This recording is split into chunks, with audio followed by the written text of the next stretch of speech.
Let's talk about it. Are you in support of Turki Alalshikh buying every promotional company to start a boxing league? So there are reports out there saying that that is what may happen. We're going to take a look at the report and then we'll discuss it. So here, this has been reported by numerous sources, but I like the way it was written by Fight Hook News the best. So it is reported that Saudi Arabia's Turki Al-Sheikh is looking to buy Matchroom, Top Rank, PBC, Golden Boy, and Queensberry Promotions companies to create a boxing league under one umbrella like the UFC model. This could be worth $5 billion to establish, but it would change the landscape of boxing. So there you go. Turki Al-Sheikh looking to buy all the promotional companies, looking to create a boxing league, one boxing league that would be similar to UFC. And so the question that I'm asking is, are you in support of this? My answer at it, no, I am not in support of this. Although in theory, this would be a great thing. We would get the fights we want to see. We would get the fights that people feel like haven't been made in a long time. You think about seeing Fury versus Usyk happen and how great that was. And yes, Turki Al-Sheikh played a big role in that. And some of the best fighting the best that we've seen. Like, I'm so glad Deontay Wilder got exposed throughout all this because I've been waiting for it. And PBC would have just milked the cow, and he would have had a whole bunch of his delusional fans running around still saying that he can beat Anthony Joshua and everyone else. So for that, I am thankful.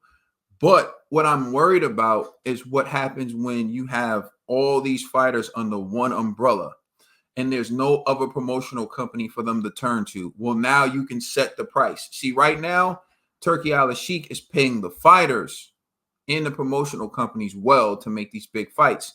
But if he gets them all under one umbrella, now we're talking about him setting the price, which changes everything, and fighters could start making less. So if you look at, for example, a recent report announced, I think it was Forbes, at least the one I saw, I believe it was Forbes. It showed that I think Canelo made 83 million, Anthony Joshua made 82 million, and Tyson Fury made about 42, 50 million, right?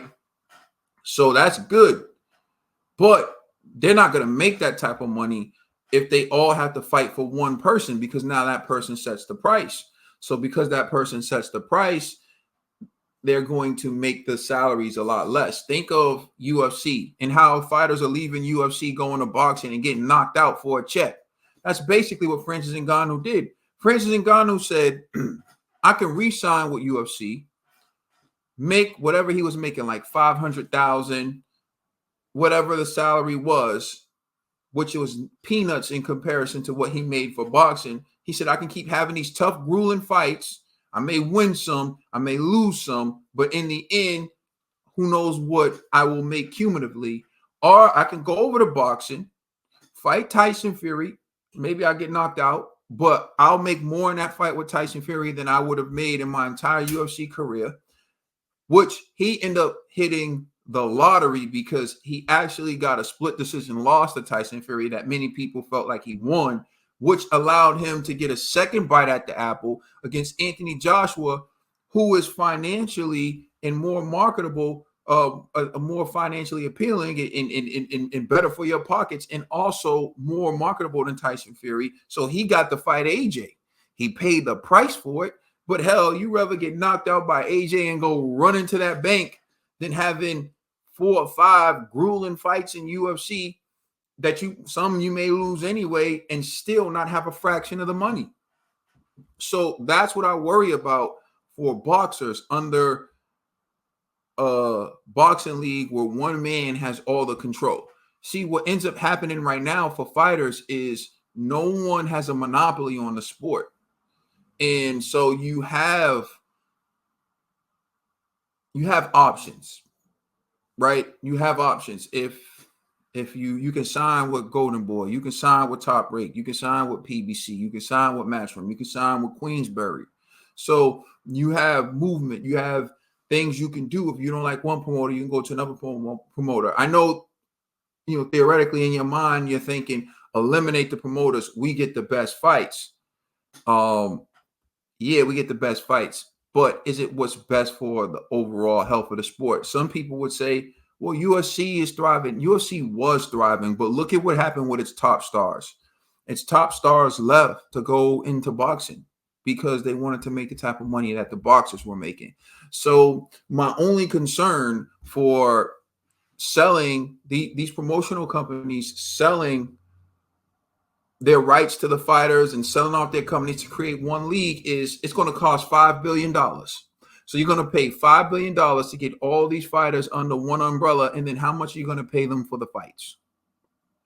To me, it's much better for Turki Alalshikh to let the promotional companies do their little local shows, build the fighters up for him, and then when he's ready, use that $5 billion budget to make the biggest fights we want to see. So I like it the way it is. Let Eddie Hearn do his thing. Let Frank Warren do his thing. Let PBC and let these guys do their thing.